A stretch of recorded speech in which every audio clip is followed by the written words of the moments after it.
말도 안 되는 일이 일어났습니다. 미국과 유럽이 신뢰하던 중국의 AI 기술인 딥시크가 사기라는 충격적인 증거가 공개된 겁니다. 더욱 놀라운 사실은 이 거대한 거짓을 밝혀낸 결정적 증거를 제공한 곳이 바로 한국이라는 점인데요. 대체 무슨 일이 있었던 걸까요? 안녕하세요. 저는 미국의 탐사 저널리스트 에릭 존슨입니다. 지난 15년간 국제 경제와 기술 분야의 스캔들을 취재해왔죠. 그런데 최근 제 눈을 사로잡은 뉴스가 있었습니다. 중국 AI 기술, 미국을 추월하다. 이런 헤드라인들이 연일 쏟아져 나왔습니다. 처음엔 믿기 힘들었어요. 하지만 월스트리트 저널, 뉴욕타임스 같은 주요 언론사들도 비슷한 논조의 기사를 내보냈죠. 특히 중국의 딥시크 연구소가 개발했다는 AI 모델의 성능은 정말 놀라웠습니다. 제가 소속된 언론사의 편집장이 저를 불렀어요. 에릭, 자네가 중국으로 가야겠네. 이 AI 혁명의 현장을 직접 취재해야 해. 마침 딥시크 연구소에서도 직접 연락이 왔더군요. 저를 초청해 그들의 AI 기술을 취재해달라는 거였습니다. 솔직히 말하면 흥분됐어요. 세계 최고 수준이라는 중국의 AI 기술을 직접 볼 수 있다니 말이죠. 게다가 실리콘밸리의 전문가들조차 이제 AI 혁신의 중심이 중국으로 옮겨갔다고 인정하는 상황이었습니다. 물론 그 연락을 받기 전까지는 말이죠. 중국 취재 준비가 한창이던 어느 날, 저는 제 인생을 뒤흔들 한 이메일을 받게 되었습니다. 바로 한국의 AI 연구진들이 저의 예비 기사를 보고 중국의 기술력에 대한 의문을 제기해온 거예요. 그 교수는 이렇게 말했습니다. 딥시크의 발표 내용을 분석해보면 수상한 점이 많습니다. 실제 검증 없이 과대 홍보되고 있어요. 특히 그들이 주장하는 AI 성능 지표는 신뢰하기 어렵죠. 한국과학기술원의 연구원도 비슷한 의견이었습니다. 데이터 처리 방식이 불투명하고 성능 평가 기준도 모호합니다. 좀 더 철저한 검증이 필요해요. 이대로 넘어가면 큰 문제가 될 수 있습니다.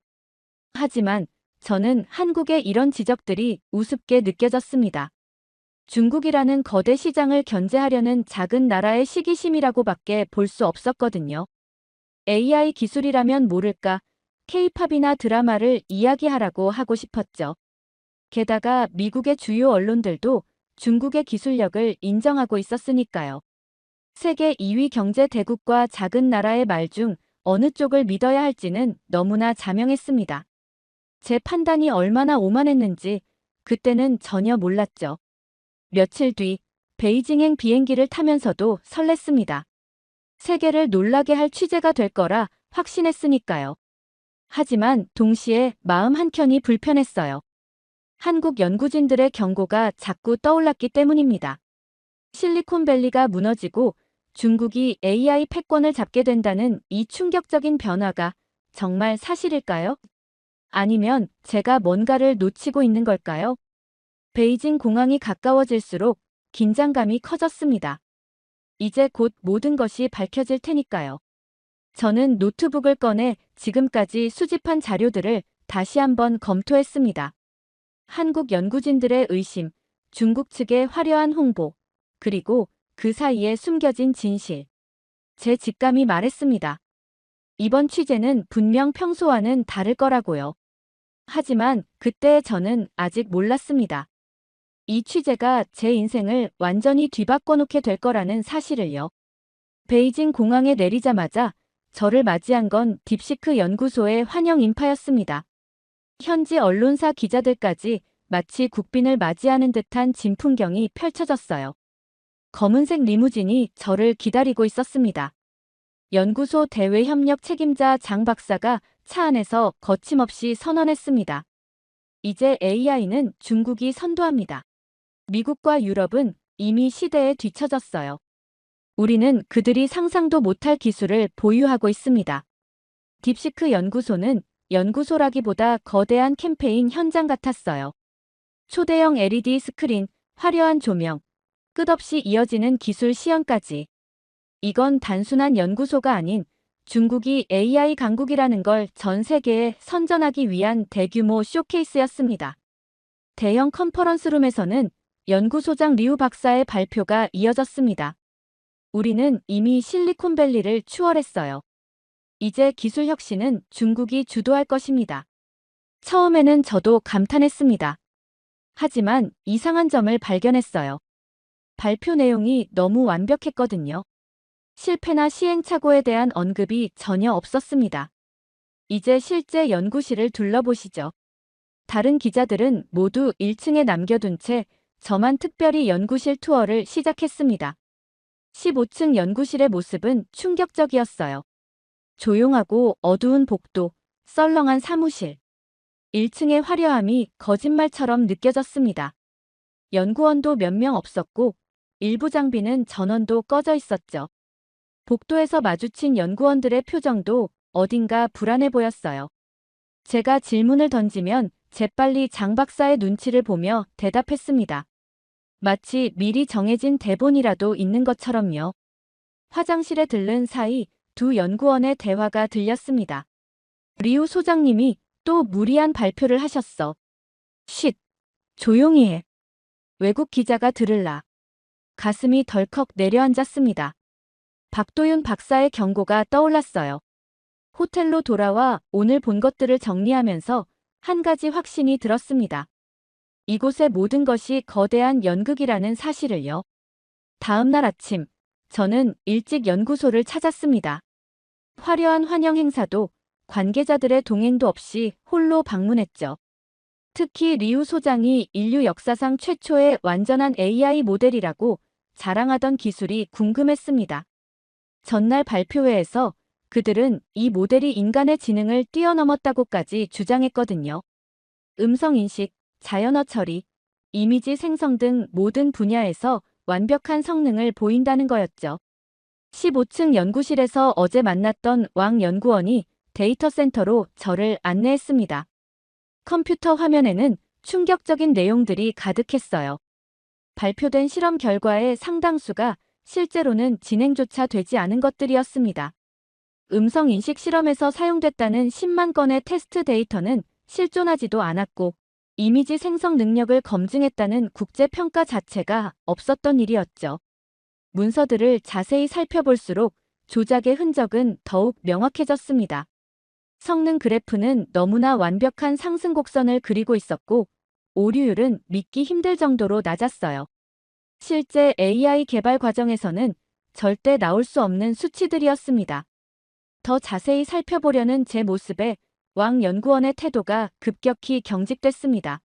하지만 결정적인 증거를 이미 USB에 복사한 후였어요. 제 행동을 본 왕 연구원은 한참을 망설이다 충격적인 고백을 했습니다. 매주 정부에서 목표 수치가 내려오면 연구원들은 그저 그 수치에 맞춰 거짓 데이터를 만들어낸다고 했습니다. 실제 연구 결과는 발표된 성능의 10%도 되지 않는다고 했죠. 심지어 일부 핵심 기술은 아직 개발조차 시작하지 못했다고 합니다. 이것이 단순한 연구소 차원의 문제가 아니라는 점이 더 충격적이었어요. 중국 정부가 직접 관리하는 프로젝트였던 겁니다. 기술 패권을 차지하기 위해 국가적 차원에서 이루어지는 기만이었죠. 매달 정부 관계자들이 방문해서 진행 상황을 점검하고 발표할 내용을 직접 검토한다고 했습니다. 장 박사가 갑자기 나타나자 분위기는 얼어붙었습니다. 제가 데이터의 신뢰성에 대해 질문하자 그는 시스템 점검을 핑계로 회피하기 바빴어요. 구체적인 수치를 요구하면 새로운 프로젝트 이야기를 꺼내고 실험 과정을 물으면 보안 문제를 언급했죠. 이런 태도는 오히려 방금 전 발견한 내용이 사실이라는 확신을 주었습니다. 호텔로 돌아와 수집한 자료들을 자세히 분석했습니다. 조작의 흔적은 곳곳에서 발견됐어요. 같은 실험 결과가 다른 날짜에 반복해서 사용된 것도 찾아냈고, 있을 수 없는 패턴의 데이터도 다수 확인했습니다. 이 엄청난 사실을 어떻게 증명할 수 있을까 고민하다 문득 스탠포드의 박도윤 박사가 떠올랐습니다. 한국의 AI 연구소들과 함께 데이터를 검증해달라는 이메일을 보냈습니다. 단순히 제 의심을 확인하는 것을 넘어 객관적인 증거가 필요했거든요. 이제 진실을 밝힐 차례였습니다. 창밖 베이징의 밤거리는 여전히 화려했지만 이제 그 불빛이 공허하게 느껴졌어요. 마치 딥시크 연구소처럼 겉으로는 찬란하지만 실상은 텅 빈 것처럼 말이죠. 이 거대한 기만을 세상에 알려야 한다는 사명감이 가슴속에서 타올랐습니다. 이메일을 보낸 지 몇 시간 후 베이징 호텔방에서 노트북을 보며 답장을 기다리고 있었습니다. 밤 11시가 넘어가는 시간이었지만 박도윤 박사로부터 빠른 회신이 왔습니다. 메일에는 한국의 주요 대학과 IT 기업들의 AI 연구진들이 함께 참여하는 긴급 분석팀을 구성했다는 내용이 담겨 있었어요. 다음 날 아침, 화상회의가 시작됐습니다. 제가 수집한 데이터를 보던 한국 연구진들의 표정이 심각해졌습니다. 국립대학의 김현우 교수는 분석 결과를 단호하게 밝혔어요. 존슨 씨, 이 데이터는 조작된 게 맞습니다. 저희가 명확한 증거를 찾아냈어요. 모든 증거를 체계적으로 정리해서 보고서로 만들어드리겠습니다. 이어서 이진혁 연구원이 구체적인 분석 방법을 설명했습니다. 저희는 3단계 검증 시스템을 가동했습니다. 먼저 데이터의 통계적 검증, 다음으로 기술적 실현 가능성 검토, 마지막으로 국제 표준과의 비교 분석까지요. 모든 과정은 실시간으로 기록되고 상호 검증됩니다. 특히 인상적이었던 건 그들의 분석 방식이었습니다. 중국 측이 발표한 화려한 성과를 무조건 의심하는 게 아니었어요. 객관적인 데이터와 과학적 검증을 통해 차근차근 진실을 밝혀나갔죠. 각 연구소가 자신들의 전문 분야를 나눠 맡아 철저하게 검증했습니다. 이틀 뒤 한국 연구진들의 예비 분석 결과를 받았습니다. 그들은 딥시크의 AI 모델이 실제로는 기초적인 기계학습 수준에 불과하다는 것을 수학적으로 증명해냈어요. 발표된 성과의 90% 이상이 조작되었다는 명백한 증거를 찾아낸 겁니다.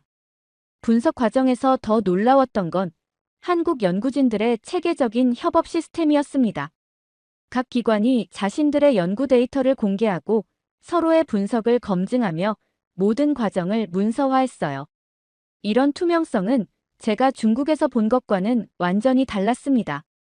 특히 인상 깊었던 건 한국의 대형 IT 기업 연구소였어요. 그들은 자체 개발한 AI 모델의 성능 측정 방식과 한계점까지 솔직하게 공개했습니다. 우리도 비슷한 문제를 겪었지만 실패를 숨기지 않고 그것을 배움의 기회로 삼았다는 연구원의 말이 가슴에 와 닿았어요.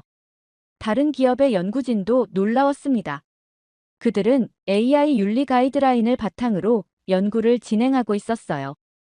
기술의 발전 못지않게 윤리적 검증을 중요하게 여기는 모습이 인상적이었죠. 성과를 과대 포장하지 않고 실제 기술의 한계를 명확히 인정하는 태도였습니다. 한국 연구진들과 매일 화상회의를 하면서 저는 그들의 연구 문화에 점점 더 깊은 인상을 받았습니다. 실패를 두려워하지 않고 과정의 투명성을 중시하며 윤리적 기준을 지키려 노력하는 모습이었어요. 화려한 선전 없이도 진정한 혁신을 이뤄내고 있었던 겁니다. 한 주가 지날 무렵 한국 연구진들은 최종 분석 보고서를 완성했습니다. 100페이지가 넘는 이 보고서는 딥시크의 기만을 명백히 증명하는 동시에 현재 AI 기술의 진정한 한계와 가능성을 객관적으로 제시했어요. 그러나 저는 여기서 그치고 싶지 않았습니다. 보고서를 읽으며 한 가지 결심이 섰어요. 직접 한국의 연구소들을 방문해서 그들의 실제 연구 현장을 취재하고 싶었습니다. 화상으로만 보았던 그들의 투명한 연구 과정을 직접 확인하고 싶었거든요. 박도윤 박사에게 제 생각을 전했습니다. 한국의 AI 연구 현장을 직접 취재하고 중국과의 차이점을 세계에 알리고 싶다고요. 그의 답장은 간단했습니다. 언제든 환영합니다. 우리에겐 숨길 것이 없으니까요. 베이징의 호텔 창밖을 바라보며 생각했습니다. 화려한 쇼케이스로 세계를 현혹하려는 중국과 묵묵히 진정한 혁신을 추구하는 한국. 이 극명한 차이를 세상에 알려야 한다는 사명감이 들었어요. 그러나 쉽지 않을 거란 걸 알았습니다. 중국은 결코 이 사실이 드러나는 걸 원하지 않을 테니까요. 하지만 이미 결심은 섰습니다. 다음 목적지는 서울이었습니다. 진실을 밝히기 위한 진짜 여정이 이제 시작되려 하고 있었죠. 한국행을 결심하고 호텔에서 짐을 정리하던 중이었습니다. 그때 박도윤 박사의 긴급한 메시지가 왔어요. 중국 연구소 내부 직원으로부터 경고를 받았다는 내용이었습니다. 제가 수집한 데이터의 존재를 연구소 측이 알아차렸다는 거죠. 서둘러 짐을 챙기는데 객실 전화가 울렸습니다. 연구소에서 사람들이 저를 찾아왔다는 프런트의 연락이었어요. 즉시 비상계단을 통해 지하주차장으로 빠져나와 공항으로 향했습니다. 공항은 평소와 달랐습니다. 보안 요원들이 출국장 주변을 예의주시하고 있었어요. 체크인 카운터에서는 직원이 제 여권을 유난히 오래 보더니 어디론가 전화를 걸었습니다. 그때 옆에 서 있던 한국인 사업가가 갑자기 제게 말을 걸었어요. 에릭, 자네 맞나? 이런 곳에서 만나다니. 처음 보는 사람이었지만 그의 눈빛에서 무언가를 직감했습니다. 내 친구인 척 하세요. 여행 온 것처럼 자연스럽게 행동하시면 됩니다. 우리는 마치 오랜 친구처럼 대화를 나누며 체크인을 마쳤어요. 하지만 보안 검색대에서 또다시 위기가 찾아왔습니다. 보안 요원들이 제 노트북과 가방을 정밀 검사하겠다고 나섰어요. 한국인 사업가가 재빨리 자신의 회사 명함을 꺼내며 말했습니다. 이 친구는 우리 회사 컨설턴트입니다. 급한 회의 자료가 있어 서울로 가는 중입니다. 간신히 검색대를 통과했지만 뒤에서는 검은 정장 차림의 남자들이 우리를 쫓아오고 있었습니다. 마지막 탑승콜이 울리는 가운데 우리는 가까스로 비행기에 올랐어요.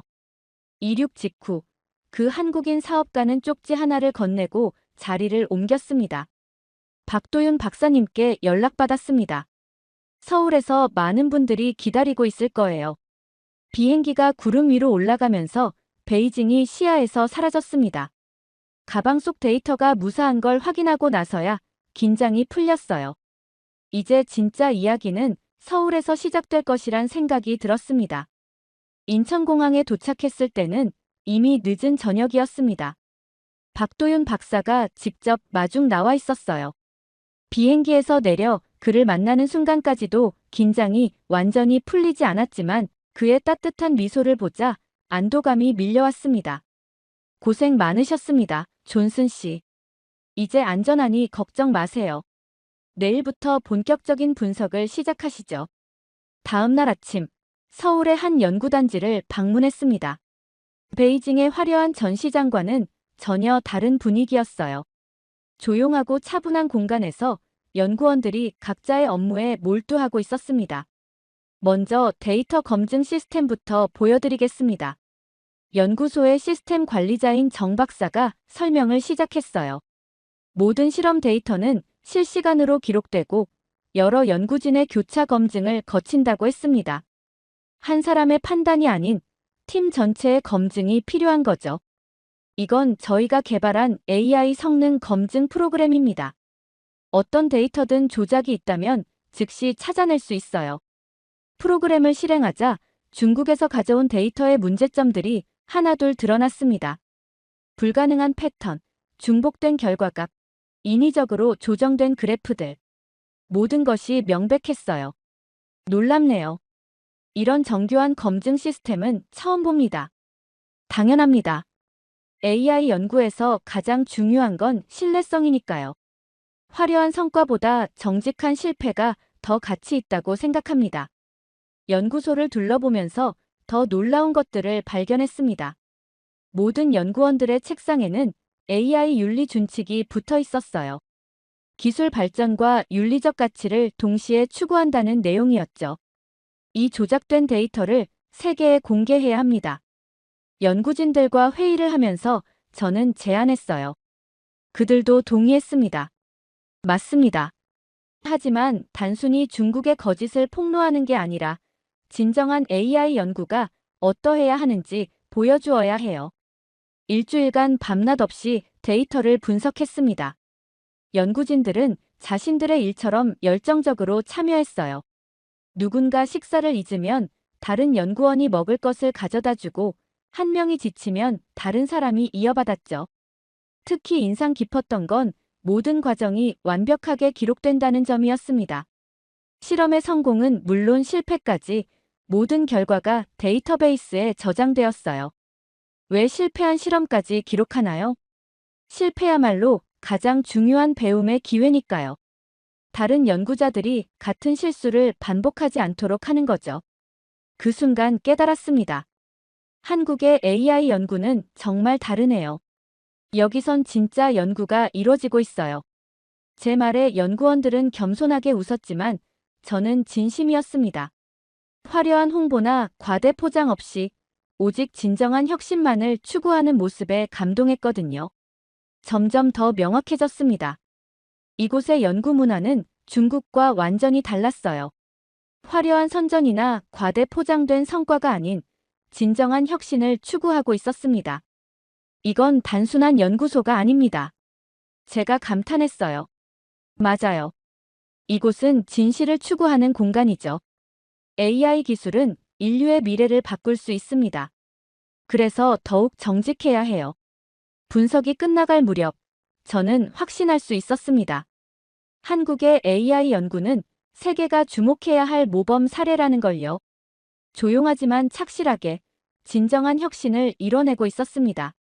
이제 우리가 할 일이 남았습니다. 박도윤 박사가 말했어요. 네, 세계가 알아야 합니다.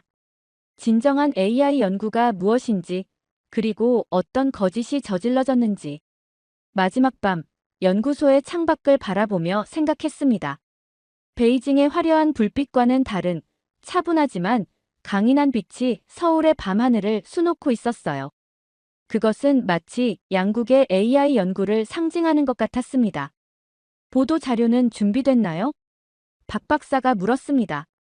네, 모든 증거와 분석 결과를 정리했습니다. 이제 세계가 진실을 알 때가 됐네요. 다음 날, 저는 기사 작성을 시작했습니다. 이건 단순한 폭로성 기사가 아닌 AI 기술의 미래와 연구, 윤리에 대한 깊은 성찰이 담긴 보고서가 될 것이었습니다. 한국 연구진들은 제가 떠나는 순간까지 도움을 아끼지 않았어요. 그들의 진정성과 전문성은 제가 본 그 어떤 연구소와도 비교할 수 없었습니다. 이제 저는 확신할 수 있었어요. 진정한 AI 혁신은 여기 한국에서 시작되고 있다는 것을요. 한국 연구진들과 함께 준비한 폭로 기사가 동시에 미국과 유럽의 주요 매체들을 통해 발표됐습니다. 중국 AI의 허상 딥시크 연구소의 대규모 데이터 조작이라는 제목의 특종 기사였어요. 철저한 데이터 분석과 증거를 바탕으로 한 이 기사는 전 세계 언론의 주목을 받았습니다. 기사가 나간 당일 영국, 독일, 프랑스 등 유럽의 주요 언론사들도 대대적인 후속 보도를 시작했어요. 중국 AI 기술의 실체가 연일 헤드라인을 장식했습니다. 특히 충격적이었던 건 실리콘밸리의 반응이었어요. 그동안 중국 AI 기술을 높이 평가하던 기업들이 하나둘 입장을 바꾸기 시작했습니다. 테슬라의 최고 경영자는 자신의 SNS에 더 이상 중국 AI 기술을 신뢰할 수 없다고 선언했죠. 텍사스 주정부가 가장 먼저 움직였습니다. 주 정부 차원에서 딥시크 주의보를 발령했어요. 모든 공공기관과 기업들에게 중국산 AI 제품 사용을 재검토하라는 권고안을 발표한 겁니다. 곧이어 대만이 더 강력한 조치를 취했습니다. 자국 내 모든 기업에 중국 AI 기술 사용을 전면 중단하라는 명령을 내렸어요. 일본도 비슷한 입장을 표명했습니다. 경제산업성이 중국 AI 기술의 보안 위험성 검토 및 사용 제한 필요 성명을 발표했죠. 중국의 반응은 격렬했습니다. 외교부 대변인은 서방 언론의 악의적인 중상모략이라며 반박에 나섰어요. 하지만 이미 돌이킬 수 없는 상황이었습니다. 제가 수집한 데이터와 한국 연구진의 철저한 분석 결과는 너무나 명백했거든요. 글로벌 기업들의 태도, 변화도 뚜렷했습니다. 애플은 자사 제품에 탑재될 예정이던 중국 AI 기업과의 계약을 전면 재검토한다고 발표했어요. 구글도 중국 AI 기업들과의 협력 프로젝트를 잠정 중단했습니다. 중국 AI 기업들의 주가는 급락했습니다. 딥시크의 모 회사는 일주일 만에 시가총액의 40%가 증발했어요. 다른 중국 AI 기업들도 연쇄적인 타격을 입었죠. 투자자들의 신뢰가 완전히 무너진 겁니다. 하지만 더 중요한 변화는 따로 있었습니다. 세계의 시선이 한국의 AI 연구 역량에 주목하기 시작한 거예요. 제 기사에서 상세히 다룬 한국의 투명한 연구, 문화와 엄격한 검증 시스템이 전 세계 전문가들의 찬사를 받았습니다. 유럽연합 집행위원회는 한국의 AI 연구 방식을 글로벌 스탠다드로 채택하자는 제안을 내놓았어요. MIT 테크놀로지 리뷰는 한국이 보여준 AI 연구의 투명성과 윤리성은 전 세계가 배워야 할 모범 사례라고 평가했습니다. 실제로 한국의 AI 연구소들은 국제적 협력 요청이 쇄도하기 시작했어요. 독일의 막스 플랑크 연구소, 프랑스의 국립과학연구원, 미국의 주요 대학들이 한국과의 공동 연구를 제안했습니다. 신뢰도 조사 전문기관의 보고서도 흥미로웠습니다. AI 기술 신뢰도 순위에서 한국이 미국에 이어 2위로 올라선 거예요. 반면 중국은 20위권 밖으로 추락했죠. 단 한 편의 기사가 세계 AI 산업의 지형도를 완전히 바꿔놓은 겁니다. 한국 연구진들의 반응은 여전히 겸손했습니다. 우리는 그저 정직하게 연구할 뿐입니다. 화려한 선전이나 과대 포장 없이 진정한 혁신을 추구하는 것이 우리의 방식이에요. 저는 지금도 매일 한국의 연구진들과 연락을 주고받습니다. 그들의 진정성과 열정이 세상을 바꿀 수 있다는 걸 직접 목격했으니까요. 이제 AI 기술의 새로운 장이 열리고 있습니다. 그리고 그 중심에 한국이 있습니다. 기사가 발표된 후 세계 AI 시장의 판도가 완전히 바뀌었습니다. 중국의 몰락은 예상보다 빨랐어요. 딥시크는 물론이고 중국의 주요 AI 기업들이 줄줄이 신뢰도 추락을 겪었습니다. 중국 AI의 몰락, 한국이 새로운 AI 강자로 떠오르다. 이 극적인 변화는 세계 IT 업계를 충격에 빠뜨렸습니다. 불과 얼마 전까지만 해도 중국의 AI 기술력을 맹신하던 글로벌 기업들과 미디어들이 이제는 한국의 기술력과 연구 윤리를 극찬하기 시작했어요. 중국 AI의 몰락과 한국의 부상이 이토록 극명하게 대비될 줄은 아무도 예상하지 못했습니다. 저는 한국에 계속 머물기로 결정했습니다. 편집장에게 한국 주재 특파원으로 남고 싶다고 요청했죠. 더 깊이 있는 취재가 필요하다고 느꼈기 때문입니다. 단순히 중국의 기만을 폭로하는 것에서 그치지 않고 진정한 AI 혁신이 어떤 모습이어야 하는지 세계에 알리고 싶었어요. 한국의 연구진들은 저의 결정을 환영했습니다. 오히려 그들에게도 제가 필요했던 것 같아요. 투명하고 윤리적인 연구 과정을 세계에 알릴 수 있는 통로가 되어줄 사람이 필요했던 거죠. 매일매일이 새로운 발견의 연속이었습니다.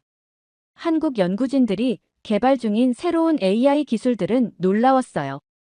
중국이 선전했던 것처럼 화려하지는 않았지만 실제로 작동하는 혁신적인 기술들이었습니다. 특히 인상 깊었던 건 윤리적 AI 개발에 대한 그들의 진지한 태도였어요. 모든 연구 단계에서 윤리적 검증이 이루어졌고 사회적 영향까지 고려했습니다. 이런 접근 방식은 세계 AI 업계의 새로운 표준이 되어가고 있었죠. 이제 AI 연구의 중심은 한국입니다. 실리콘밸리의 한 저명한 벤처 캐피털리스트가 한 말입니다. 그는 자신들의 투자 포트폴리오를 한국 중심으로 재편하고 있다고 밝혔어요. 다른 글로벌 투자자들도 비슷한 행보를 보였습니다. 한국의 AI 스타트업들도 급성장하기 시작했습니다. 투명한 연구 문화와 실질적인 기술력을 인정받은 덕분이었죠. 특히 AI 윤리 기준을 만들어가는 과정에서 한국이 주도적인 역할을 하게 된 것은 매우 의미 있는 변화였습니다. 우리는 이제 시작입니다. 박도윤 박사의 말이 기억에 남습니다. 진정한 AI 혁신은 기술과 윤리가 조화를 이룰 때 가능합니다. 한국이 그 길을 보여줄 수 있기를 바랍니다. 저는 여전히 한국에서 취재를 이어가고 있습니다. 중국의 AI 산업은 회복의 기미를 보이지 않고 있어요. 반면 한국은 명실상부한 AI 강국으로 자리매김했습니다. 얼마 전 국제 AI 컨퍼런스가 서울에서 열렸습니다. 전 세계의 연구자들이 모여 한국의 연구 방식을 배우려 했죠. 한때 중국의 기술력을 맹신했던 제가 이제는 한국의 진정성 있는 혁신을 세계에 알리는 역할을 하고 있다는 게 감개무량합니다. 되돌아보면 모든 게 운명 같습니다. 중국에서의 위험천만했던 취재, 한국 연구진들과의 만남, 그리고 지금의 제 위치까지. 이 모든 과정이 세계 AI 산업의 판도를 바꾸는 큰 변화를 만들어냈습니다. 저는 매일 아침 서울의 연구소로 출근합니다. 이제는 단순한 취재가 아닌 역사의 한 페이지를 기록하는 일이라고 생각해요. 한국이 보여주는 AI 혁신의 새로운 길, 그 여정의 증인이 되는 것은 제게 큰 영광입니다. 한국은 AI의 미래를 보여주고 있다. 이것이 제가 마지막으로 쓴 기사의 제목입니다. 그리고 저는 이 말이 진실이라고 확신합니다. 기술의 발전과 윤리적 가치의 조화, 투명성과 신뢰성의 중요성. 한국이 보여준 이 모든 것들이 앞으로 AI 발전의 이정표가 될 것입니다. 처음 한국에 왔을 때 저는 작은 나라의 기술력을 의심했습니다. 하지만 이제는 압니다. 진정한 혁신은 크기가 아닌 진실성에서 나온다는 것을요. 한국은 저에게 기술보다 중요한 것이 정직과 신뢰라는 교훈을 가르쳐 주었습니다. 그리고 이 교훈은 제 남은 기자 생활의 나침반이 될 것입니다.